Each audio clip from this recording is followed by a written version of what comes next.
সংবাদ সবাইকে স্বাগত জানাচ্ছি। আমি ফিরোজ তোহা। শুরুতেই সংবাদ শিরোনাম জানাবো এই মুহূর্তে হাতে পাওয়া সর্বশেষ গুরুত্বপূর্ণ আপডেট বাংলা সংবাদ। শুরুতেই থাকছে বিএনপির মহাসচিব মির্জা ফখরুল ইসলাম আলমগীর বলেছেন, সরকার তাদের প্রভুদের স্বার্থ রক্ষার জন্য জনগণের উপর নির্যাতন চালিয়ে যাচ্ছে। তাদের একমাত্র কাজ হলো নিজেদের বৃত্ত তৈরি এবং পাশের দেশের স্বার্থ রক্ষা করা। এবারে জানাবো জাতীয় গণতান্ত্রিক পার্টি জাগপার সহসভাপতি এবং দলীয় মুখপাত্র রাশেদ প্রধান বলেছেন, একতরফা ভারতীয় পানি আগ্রাসনের কারণে ফারাক্কাবাদ বাংলাদেশের উত্তরাঞ্চলকে মরুভূমি বানাচ্ছে। জানাবো এবার ঈদুল আজহার জন্য 1,30,00,000 পশু প্রস্তুত আছে বলে জানিয়েছেন প্রাণী সম্পদ মন্ত্রী মোহাম্মদ আব্দুর রহমান। এদিকে ঢাকা সহ দেশের 5 বিভাগে আগামী 48 ঘন্টার জন্য তাপপ্রবাহের সতর্ক বার্তা দিয়েছে আবহাওয়া অধিদপ্তর। ঢাকা সহ এই 5 বিভাগে আরও 2 দিনের হিট অ্যালার্ট জারি করা হয়েছে। এবারে থাকছে আওয়ামী লীগ কারো দয়া দাক্ষিণে ক্ষমতায় আসেনি বলে দাবি করেছেন বস্ত্র ও পাটমন্ত্রী জাহাঙ্গীর কবির নানক। তিনি বলেছেন, জনগণের ভালোবাসা ভোটে আওয়ামী লীগ দীর্ঘ সময় ধরে ক্ষমতায় আছে, সামনেও এর ব্যতিক্রম ঘটবে না বলে জানিয়েছেন তিনি। এবং সর্বশেষ জানাবো আন্তর্জাতিক সংবাদ। অত্যাধুনিক রকেট পরীক্ষা চালিয়েছে পাকিস্তানের সামরিক বাহিনী। নতুন এই প্রযুক্তিটি 400 কিলোমিটার দূরপাল্লার আঘাত হানতে সক্ষম। এতক্ষণ শিরোনাম শুনছিলেন, এবার বিস্তারিত। প্রিয় দর্শক, আপনি যদি এই চ্যানেলে নতুন হয়ে থাকেন, ভিডিওটি দেখতে দেখতে চ্যানেলটি সাবস্ক্রাইব করে আমাদের সঙ্গেই থাকুন। আর এই ভিডিও সম্পর্কে আপনি আপনার মূল্যবান মতামতটি কমেন্ট বক্সে জানিয়ে দিন। আর হ্যাঁ প্রিয় দর্শক, জানিয়ে দিন ভিডিওটি কোথা থেকে দেখছেন। ঐক্যবদ্ধ হয়ে নিজেদের দাবি নিজেদেরই আদায় করতে হবে মির্জা ফখরুল। বিএনপির মহাসচিব মির্জা ফখরুল ইসলাম আলমগীর বলেছেন, সরকার তাদের প্রভুদের স্বার্থ রক্ষার জন্য জনগণের উপর নির্যাতন চালিয়ে যাচ্ছে। তাদের একমাত্র কাজ হলো নিজেদের বৃত্ত তৈরি করা এবং অন্য দেশের স্বার্থ রক্ষা করা। বৃহস্পতিবার জাতীয় প্রেস ক্লাবে আব্দুস সালাম হলে মৌলানা ভাসানীর ঐতিহাসিক ফারাক্কা ও লং মার্চ দিবস উপলক্ষে আয়োজিত আলোচনা সভায় প্রধান অতিথির বক্তব্যে তিনি এসব কথা বলেন। বিএনপির মহাসচিব বলেন, পরাজয়ের ও নিশ্চিহ্ন হওয়ার ভয়ে নিজেদের মতো নির্বাচন করে ক্ষমতা ধরে রেখেছে আওয়ামী লীগ। সরকারের একমাত্র কাজ হচ্ছে নিজেদের বৃত্ত তৈরি করা এবং অন্য দেশের স্বার্থ রক্ষা করা। তাই আমাদের ঐক্যবদ্ধ হয়ে নিজেদের দাবি নিজেদেরই আদায় করতে হবে, অন্য কেউ এসে কাজ করে দেবে না। বাংলাদেশের জন্ম হবার পর থেকেই প্রতিবেশী দেশ এদেশকে নিয়ন্ত্রণের চেষ্টা করছে। এই সরকার পুরোপুরিভাবে নতজানু সরকারে পরিণত হয়েছে। ফখরুল ইসলাম আরও বলেন, গণতান্ত্রিক অধিকার ফিরে পাওয়ার জন্য বহু রাজনৈতিক দল এক হয়ে লড়াই করেছে, অনেকে প্রাণ দিয়েছে। বিএনপির 60 লাখ নেতাকর্মীদের বিরুদ্ধে মামলা দেওয়া হয়েছে, আজও নির্যাতন নিপীড়ন চলছে। নেতাকর্মীদের সাজা দিয়ে কারাগারে পাঠানো হচ্ছে।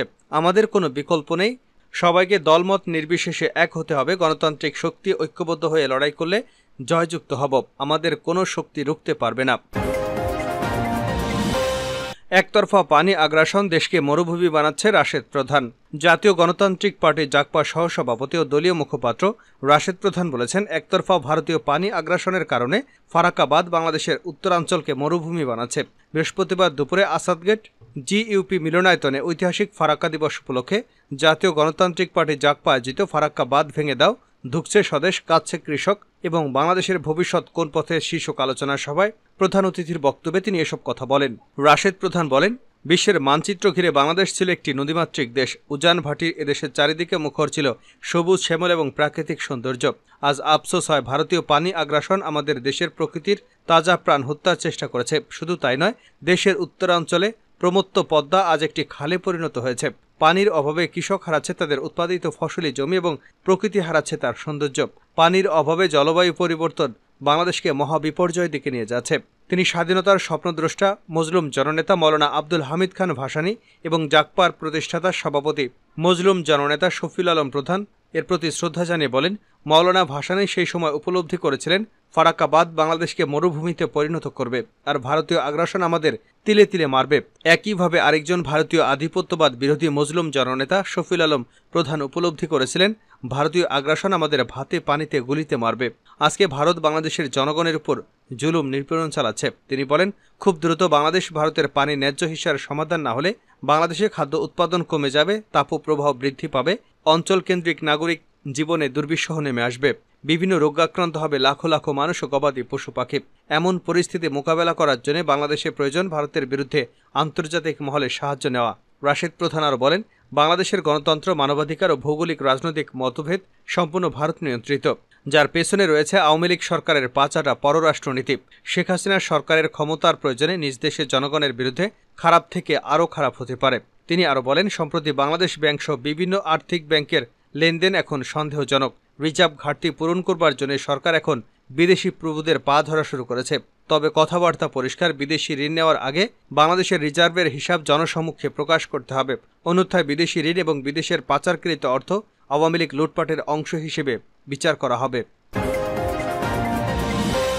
ঈদুল আজহার জন্য প্রস্তুত 1,30,00,000 পশু। প্রাণী সম্পদ মন্ত্রী এবছর ঈদুল আজহায় প্রায় 1,07,02,394টি পশুর চাহিদার বিপরীতে 1,29,80,367টি পশু প্রস্তুত আছে বলে জানিয়েছেন মৎস্য ও প্রাণী সম্পদ প্রতিমন্ত্রী আব্দুর রহমান। বৃহস্পতিবার প্রাণী সম্পদ অধিদপ্তরের আসন্ন পবিত্র ঈদুল আজহা উপলক্ষে কুরবানি পশুর চাহিদা নিরূপণ, সরবরাহ এবং পরিবহন নিশ্চিতকল্পে আন্তঃমন্ত্রণালয় সভা শেষে সাংবাদিকদের তিনি এ তথ্য জানান। মন্ত্রী বলেন, এবছর 1,29,80,367টি পশু কোরবানির জন্য প্রস্তুত আছে, যা গত বছরের চেয়ে 4,44,034টি বেশি। আর 1,07,22,394টি পশুর চাহিদা থাকতে পারে বলে সম্ভাবনার জায়গা আমরা ধরে নিয়েছি। ফলে কোরবানির পশু নিয়ে কোনো রকম সংশয় নেই, সংকট নেই বা আশঙ্কার কারণ নেই। তিনি বলেন, বাইরে থেকে যাতে পশু না আসে এটা আমাদের নীতিগত সিদ্ধান্ত আগেরই। এই সুযোগ নেই, চোরাই পথে যাতে না আসে সে ব্যাপারেও আমাদের সতর্ক এবং সজাগ থাকতে হবে। তিনি বলেন, দেশে অবৈধ উপায়ে গবাদি পশুর অনুপ্রবেশ যেন না ঘটে সেজন্য সীমান্তবর্তী উপজেলার সময়ে প্রয়োজনীয় নির্দেশনা প্রদান করা হবে। প্রধানমন্ত্রী শেখ হাসিনার গতিশীল নেতৃত্বে আমাদের প্রাণী সম্পদ বিভাগের কর্মকর্তা, খামারি এবং উদ্যোক্তারা সম্মিলিতভাবে কাজ করায় প্রাণী সম্পদ খাতে বৈপ্লবিক পরিবর্তন এসেছে। এ খাতে আমাদের উৎপাদন বৃদ্ধি পেয়েছে। ঢাকাসহ 5 বিভাগে 2 দিনের হিট অ্যালার্ট জারি। ঢাকাসহ সারা দেশের 5 বিভাগে আগামী 48 ঘন্টার জন্য তাপপ্রবাহের সতর্কতা দিয়েছে আবহাওয়া অধিদপ্তর। সন্ধ্যায় আবহাওয়াবিদ ডক্টর মোহাম্মদ আবুল কালাম মল্লিক স্বাক্ষরিত জারি করা তাপপ্রবাহের সতর্ক বার্তায় বলা হয়, রাজশাহী, রংপুর, ঢাকা, খুলনা, বরিশাল বিভাগের উপর দিয়ে চলমান তাপপ্রবাহ সন্ধ্যা 6টা থেকে আগামী 48 ঘন্টা অব্যাহত থাকতে পারে। এ সময় জলীয় বাষ্পের আধিক্যের কারণে অস্বস্তিকর পরিস্থিতি অব্যাহত থাকতে পারে। আবুল কালাম মল্লিক জানান, মঙ্গলবার পর্যন্ত দেশের দক্ষিণ পশ্চিমাঞ্চলে তাপপ্রবাহ বয়ে যাচ্ছিল, কিন্তু বুধবার চট্টগ্রাম বিভাগের কিছু এলাকা বাদ দিয়ে দেশের প্রায় সর্বত্র মৃদু থেকে মাঝারি তাপপ্রবাহ বয়ে গেছে। এজন্য তাপপ্রবাহের এই সতর্কবার্তা দেয়া হলো। জানাবো আন্তর্জাতিক সংবাদ। এবার অত্যাধুনিক রকেটের পরীক্ষা চালালো পাকিস্তান। কতদূর আঘাত হানতে সক্ষম? অত্যাধুনিক রকেটের পরীক্ষা চালিয়েছে পাকিস্তানের সামরিক বাহিনী। নতুন এই প্রযুক্তিটি 400 কিলোমিটার দূরপাল্লার আঘাত হানতে সক্ষম। অত্যাধুনিক এই রকেটটির নাম ফাত্তা-2। ধারণা করা হচ্ছে এই অস্ত্র পাকিস্তানের সামরিক শক্তি আরও বাড়িয়ে তুলবে। বৃহস্পতিবার এক প্রতিবেদনে এ তথ্য নিশ্চিত করেছে পাকিস্তানের সংবাদ মাধ্যম দ্য ডন। পাকিস্তানের সেনাপ্রধান, 3 বাহিনীর ঊর্ধ্বতন কর্মকর্তা এবং বিজ্ঞানী ও প্রকৌশলীরা এই রকেট সিস্টেমের পরীক্ষামূলক উৎক্ষেপণ প্রত্যক্ষ করেন। জানা যায়, গাইডেন্স সিস্টেম এই রকেটটিকে নির্ভুল অস্ত্র হিসেবে সামনে এনেছে। এই ট্র্যাজেক্টরি মোড এবং টার্মিনাল গাইডেন্স প্রযুক্তির ফলে এই রকেটটি শত্রুর অ্যান্টি ব্যালিস্টিক মিসাইল সিস্টেম এড়াতে সক্ষম। পাকিস্তানি আন্তঃবাহিনী গণসংযোগ অধিদপ্তর জানিয়েছে, উৎক্ষেপণের মহড়া পদ্ধতি নিখুঁত করতেই আজকের এই উৎক্ষেপণ। সংস্থাটি জানিয়েছে, ফাত্তা-2 পাকিস্তানের আর্টিলারি ডিভিশনে মোতায়েন করা হয়েছে। এই রকেট ব্যবস্থা পাকিস্তান সেনাবাহিনীর প্রচলিত অস্ত্রাগারের পরিধি এবং প্রাণঘাতী সক্ষমতাকে উল্লেখযোগ্যভাবে বাড়িয়ে তুলবে।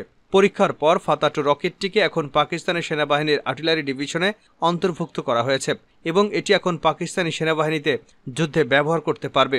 ISPR জানায়, পাকিস্তানের প্রেসিডেন্ট, প্রধানমন্ত্রী, জয়েন্ট চিফস অব স্টাফ, কমিটির চেয়ারম্যান, সেনাপ্রধান এবং সকল বাহিনীর প্রধানগণ এই অসাধারণ অর্জনের অংশগ্রহণকারী সৈন্য এবং বিজ্ঞানীদের অভিনন্দন জানিয়েছেন।